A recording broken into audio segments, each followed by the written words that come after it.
Prokofiev now. Pa-pa-pam-pam. After letter E, after letter E. Ah, nella battuta di due, un ta-ta-tam, c'è un... non ho sentito gli ovoli lì. Bene.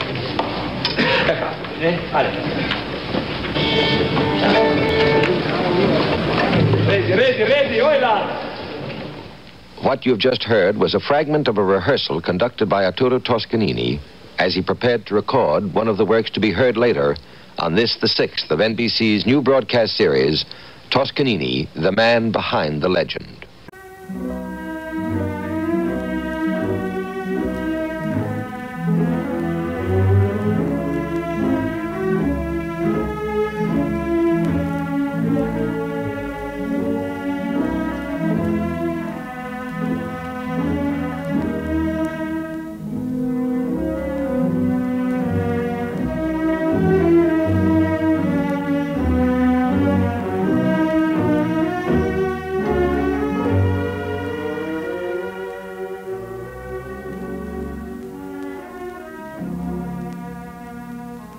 This is Ben Grauer.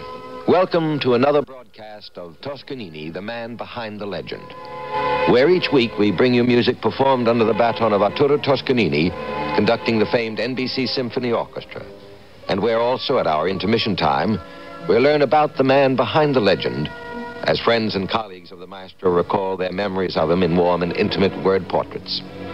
Howard Taubman, distinguished author and critic of the New York Times, will bring you recollections of the maestro's transcontinental tour with the NBC Symphony, as well as anecdotes about his almost 30 years of association with him as critic and friend. Many of you have written to ask about future intermission guests, and also about the music that will be scheduled, and we will give you that information at the close of our program. For this broadcast, we have selected recordings with the NBC Symphony of music by Mozart and Prokofiev. And our program begins as Arturo Toscanini conducts the Symphony No. 40 in G minor by Mozart. Our concert opens with one of the last symphonies of Mozart, his Symphony in G minor, written during the summer of 1788. The four movements are marked Allegro molto, Andante, a minuet and trio, and the finale Allegro assai. The applause of our studio audience has greeted Maestro Toscanini, and in just a moment, he will conduct the NBC Symphony Orchestra in Mozart's Symphony No. 40 in G minor.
Arturo Toscanini and the NBC Symphony Orchestra have just been heard in the Symphony No. 40 in G minor by Mozart.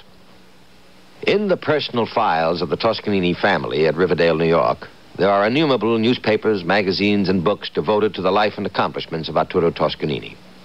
Among the books, one may find biographies and critical studies by Samuel Shotzenoff, B.H. Hagen, Lawrence Gilman, Robert Marsh, Filippo Sacchi, and of course, the biography written by our guest intermission speaker, Howard Taubman. His book, titled The Maestro, The Life of Arturo Toscanini, published in 1951 by Simon & Schuster, was written after 20 or more years of association with Arturo Toscanini as both music critic and friend.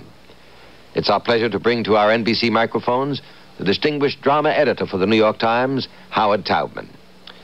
Mr. Taubman, I know that you've had a long career as a newspaper critic and editor, and although I realize you are now the drama editor for the New York Times, during the Toscanini era, you were primarily concerned with music.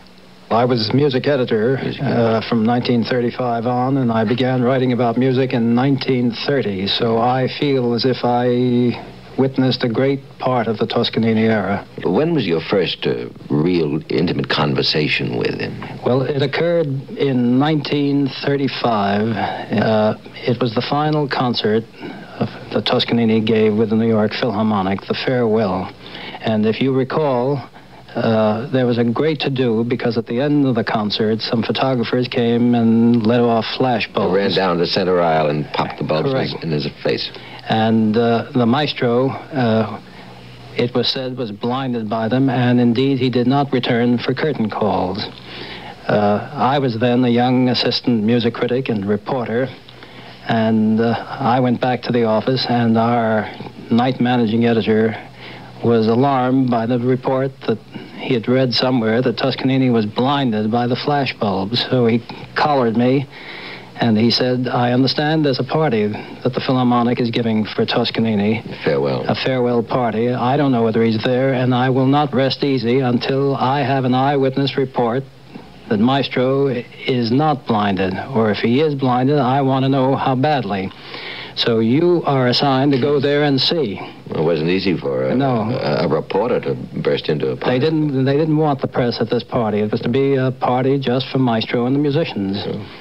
But I worked my way in. I won't tell how now.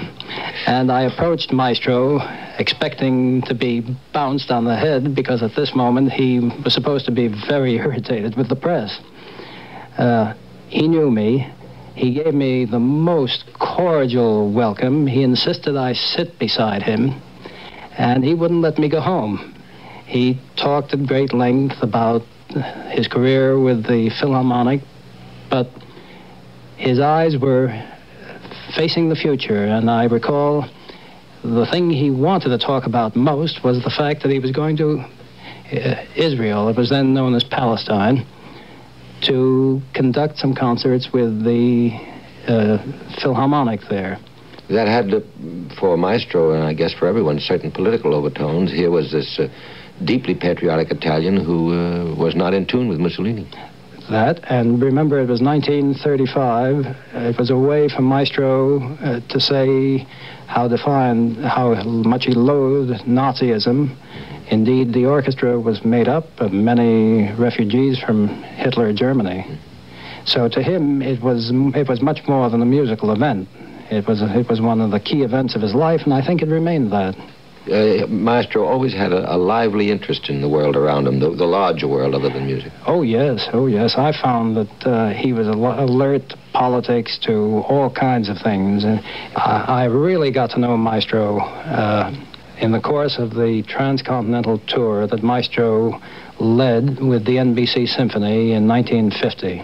Having joined the tour fairly early, I guess I was one of the standbys, and Maestro was very happy to have somebody around whom he could talk to, not only about music, but about anything, world affairs, and he made a habit of inviting me to join him in the after-concert supper. Nearly always, those were served on the special train. Maestro had a special car with his own chef. Well, I was expected at the supper on the train after the San Francisco concert. Unfortunately, the train was in Oakland, And I meant to come right to train after the concert because I knew Maestro wanted at least his champagne, if not food. But by great ill luck, I got a taxi driver who lost his way. And it wasn't anybody's fault, but I arrived sheepishly, at least 45 minutes to an hour after supper was supposed to be served. Maestro wouldn't start until I had arrived. And when I arrived, I expected he'd be very annoyed. But instead, he stroked his mustaches in the way he had of being very, very mischievous and witty. And he gave me a look. And as I said, Maestro, what do you think? He said, oh, it must have been a fine young woman. Well, I never could persuade him that it was just a taxi driver who didn't know his way. A misguided taxi man across Oakland Bay. I know Maestro from the days of Studio 8H in Carnegie Hall. The same superb level of performance all the way across the country. No. Really, no? The performances were mostly wonderful. There were one or two that didn't please Maestro. You and I would have found them quite satisfactory. But the one that I remember with considerable amusement was a concert in St. Louis where the hall was very poor. It was, I think, a movie theater, and there was no bandshell. There were drapes.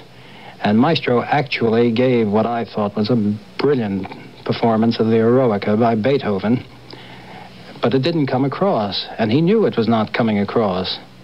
After the concert, we met in the special train again, and some other people had arrived before I did, and they had told Maestro that it was a great performance, and the more they told him it was great, the madder he got, because he knew that it had not communicated everything he wanted to. And as I walked in, there was a grim look on his face. He grabbed me by the arm, and he turned to the others in the train, and he said, now, here's an honest man. Now, I didn't know at this point what I was supposed to be honest about, but I was beginning to be a little nervous.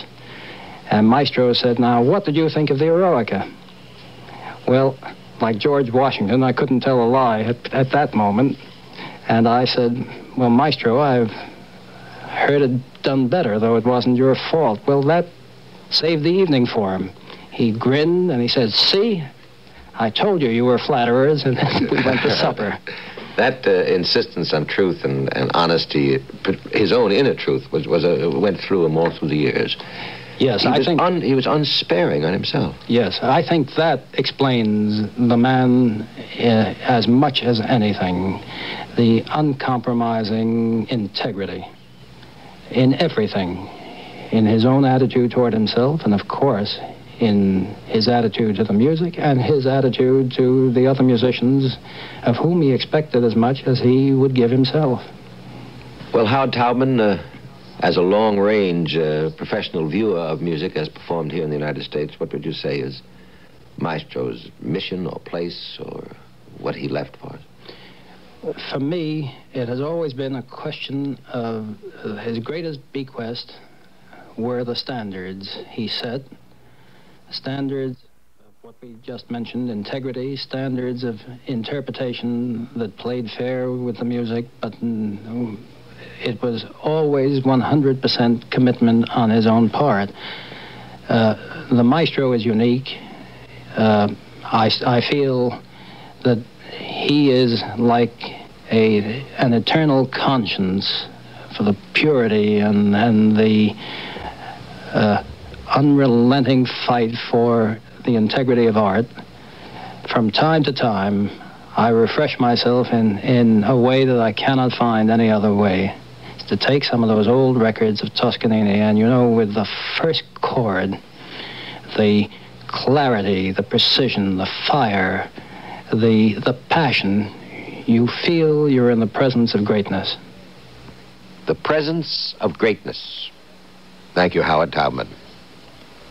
Our guest intermission speaker has been Howard Taubman, author of The Maestro, The Life of Arturo Toscanini, now drama editor for the New York Times. Here is writer-producer Don Gillis. You remember your first broadcast? Were you nervous? Yes, I think I was nervous, and in fact, I think I was nervous until I got to get the feel of the orchestra and the feel of the program, and particularly the timing problem. Because, as you know, although Maestro had remarkable built-in metronome and timing in his mind or in his musical disciplines, we sometimes would be left short or long, anywhere from 30 seconds to a minute. Could happen. I think you came to the program around 1943 or 4? I came in 44, in the summer of 44, and I think I'd had 5 or 6 shows under my belt before Maestro returned for an all Beethoven series. So as to nervousness, I think in the beginning, until I began to feel that if it did run short, I would have a reservoir of fitting comments to make. It's one thing to introduce a string trio or talk about it, and another to talk about Maestro and the orchestra if they're a minute short. Then, as to nervousness, curiously, things would be fine. They'd run like a well-oiled machine with Maestro in the podium and you in the control booth. And yet, if something went wrong from my end as the broadcaster, right underneath that thin veneer of tranquility, there was a seething... a sea of terror, wasn't there? Yeah, there was a tenseness until the bells rang. That's right. At the end. I remember you were in a broadcast booth, which had been once a client's booth, I think. That's right, it was. And your microphones were set up. You must have been, about 100 yards from the control room. It was a long haul from my glass down to the podium. We communicated by phone and a series of lights. Do you remember that's right, there were 2 lights? There was a go-ahead light and a standby and a go-ahead light, as I recall. I think we had a set of signals because we couldn't communicate in person, as it were. That's right. The client's booth was on the, I guess that would be the west end, my booth, and the control room was in the east end, lower down. I'm going to ask you to remember a day, a Sunday afternoon or a Saturday afternoon in Studio 8H, really back in the 45, 46 period, when you were sitting in your broadcast booth. Let's begin. The orchestra's just come on stage, and take it from there and tell us exactly what happened. The routine was, even before that, I would go in to greet Maestro. I'd walk into the triangular dressing room. There was the piano over on the right, taking one angle of the triangle. Then on the long arm of the triangle, the hypotenuse, was the large sofa, you recall. And some scattered chairs, and over to the other end was the dressing room. Maestro usually was fidgeting, do you recall? Yes. He was walking back and forth with little short steps and his head bowed, walking with his head between his shoulders, as it was, walking back nervously, but more energetically than nervously. Concentratedly, energetically, head bowed. And he'd look up sharply at whoever came and give them a quick little smile. His greeting to me, he'd say hello and he'd give me a little pat on the cheek. Yes. There was always a sense of fatherly relationship. Then there would be always a hurried, quick discussions on some particular passage in the music or something he wanted to be sure. He'd call in a woodwind trio to say, now, don't forget, in the such and such passage, I want them bien marcata, bang, bang, bang. And going over little bits, am I right, Dee? Yes. It was a very busy little room, always prior to a broadcast. Then I would, after that pleasant ritual was over, I'd go upstairs, out and around to the control room. That's right. And check script with you. And what are our timings, and so I'd know when we were on schedule, a few little changes in the program notes, which had been prepared probably by David Hall, I think. And David Hall, Clarice Ross. Clarice Ross, oh yes. And whatever research and fixing I had done and little things I wanted to insert. Then there would be optional cuts in case we were tight, do you remember? Oh, yes. And we'd measure out in case Maestro ran over on the left, and also optional fills in case we were short. That's right. I think I gave you the same piece of copy week after week for a while because we never used it. Yes, what was that about? Well, there were... It was an institutional thing about how the orchestra was its place in the broadcast schedule.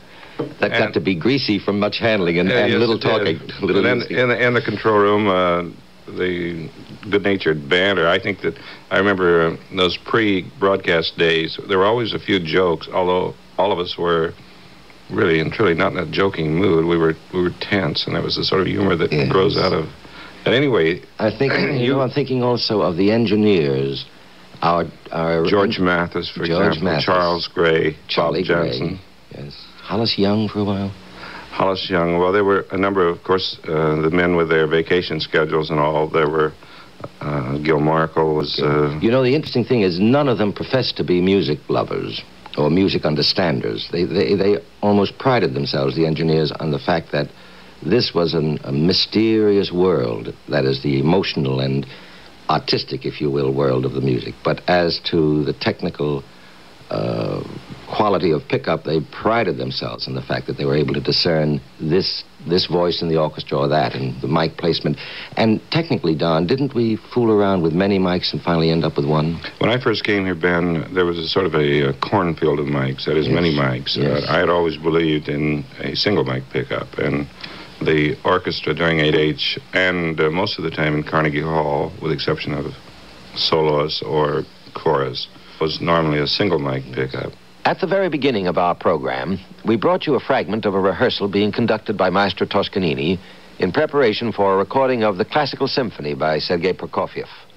Let's take just a moment to revisit that rehearsal scene, and then immediately afterward hear the work which he was rehearsing, Prokofiev's Classical Symphony. Prokofiev now. Pa-pa-pam-pam. After letter I, after letter I. Hai nella battuta di due un ta-ta-tam, c'è un... non ho sentito gli ovoli lì. Bene. Vale. Ready, oi là!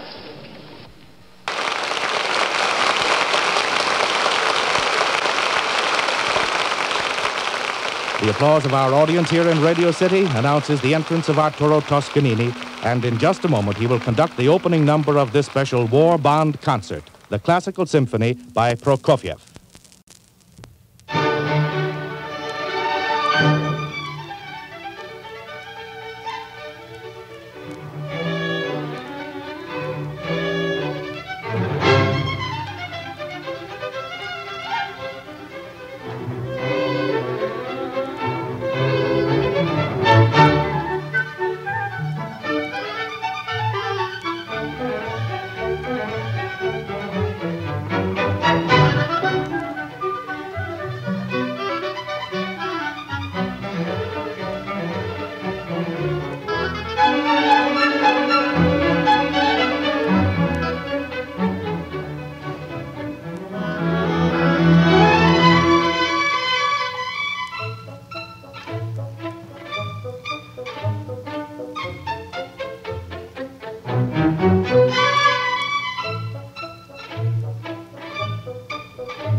The audience is applauding the performance of Prokofiev's Classical Symphony by Arturo Toscanini and the NBC Symphony Orchestra.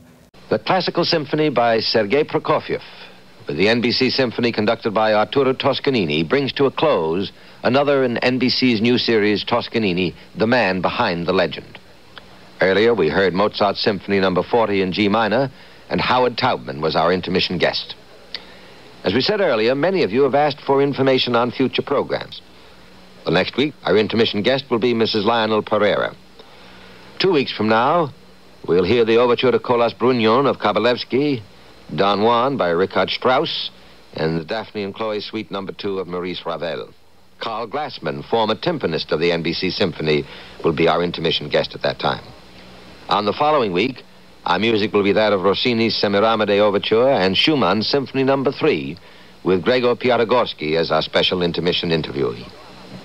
Your comments are appreciated and are warmly welcome. They should be addressed to Toscanini, the man behind the legend, NBC, New York City.